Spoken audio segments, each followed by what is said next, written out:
Hi, so my name is Dennis and we're came to Albania with my fiancée Lina. We've been traveling from Ukraine as soon as it all started. When we first, and 24th of February, when we first woke up, the first thing in the morning, we couldn't believe what was actually happening. For 2 weeks, we were just reading the news.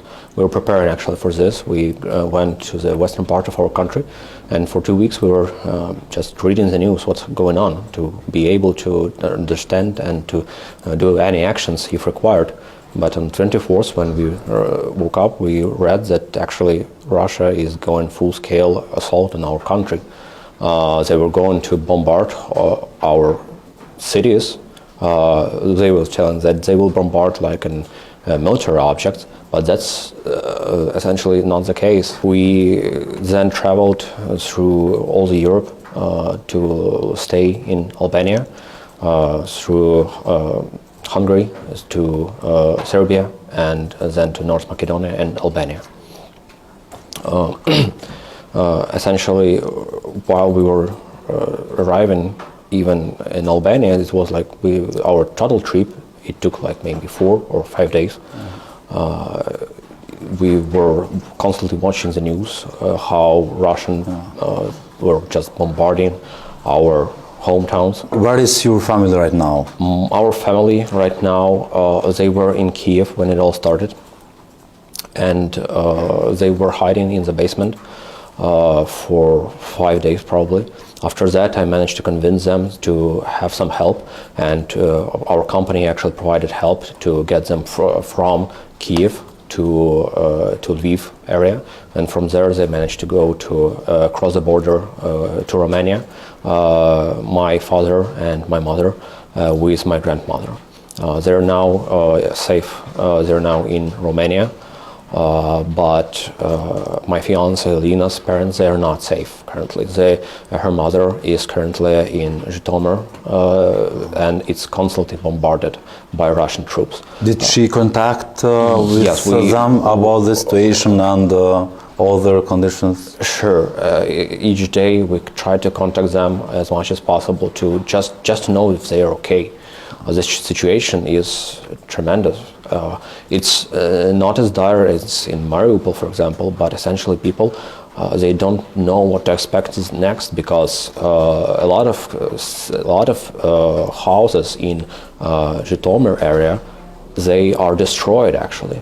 And her father actually is in national forces. He's fighting the Russians right now. And we're trying to support what we can for them in terms of any support, like drones, heat vision, goggles, and medicine. Why family of Nina, right? Yes. Lina decide to stay there. Why they don't cross the border and to go in another safe place? While I managed to convince my parents and find help, there is actually little. Her mother decided to stay in Zhytomyr just because she's taking care about her grandmother. Yeah. How old is she? And her godfather. That is her grandma. How old is your grandma? 85 years old. Yeah, my grandma. Maybe it's difficult. It is very difficult to travel in such an age, and they require a lot of medicine. And if this medicine is not available, they will suffer from this. So yes, this is the problem. They need like supplies of humanitarian aid, but mostly in our eastern regions right now, which is currently blocked.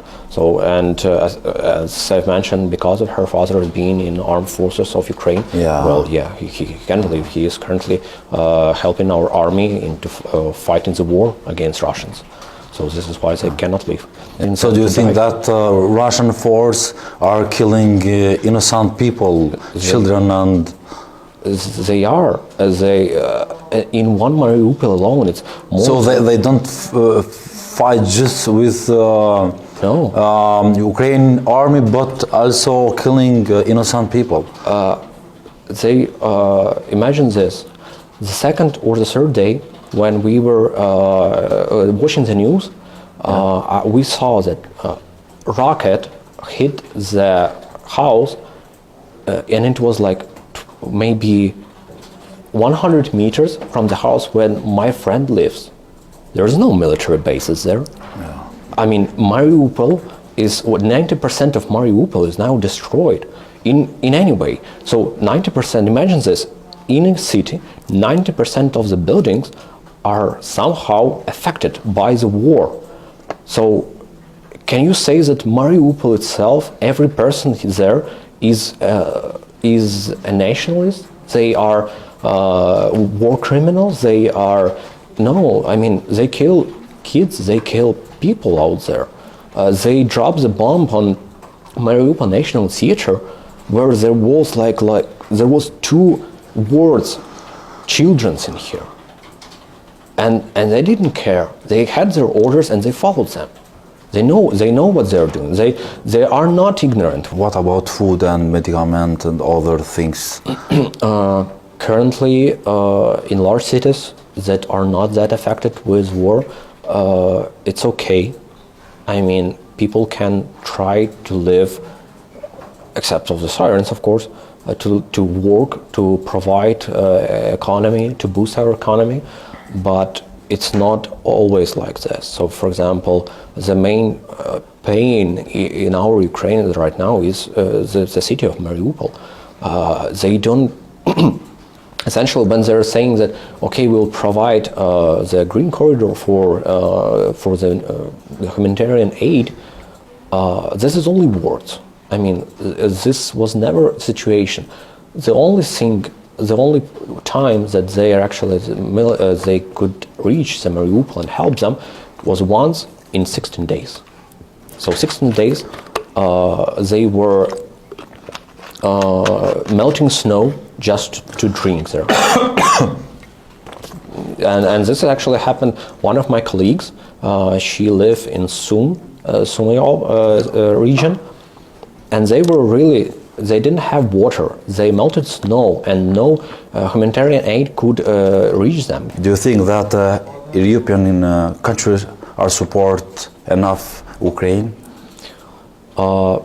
We are really appreciated for the support they're currently giving us. I mean, the sanctions for Russians, they are starting to work.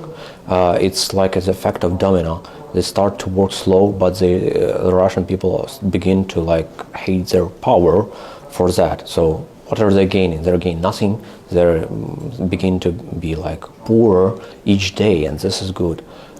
Because we cannot force, they cannot push on Putin. I mean, he don't care about that.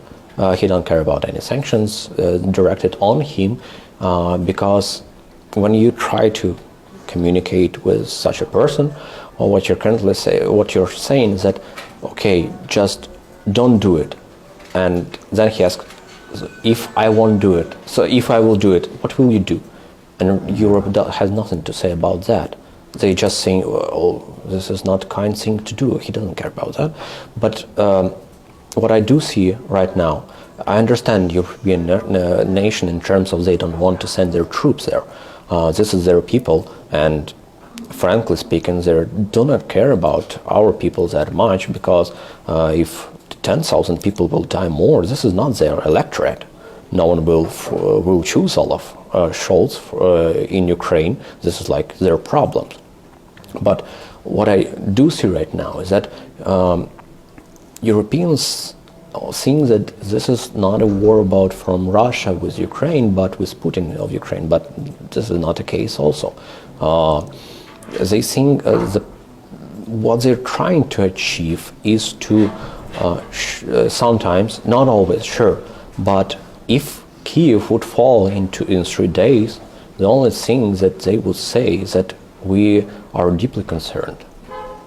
We're deeply concerned about the situation. This is all that we would get. Yeah. No sanctions. I mean, there will be sanctions probably, just to show the world, their electorate, that they care, but no extra things would be there. What is your message for other countries?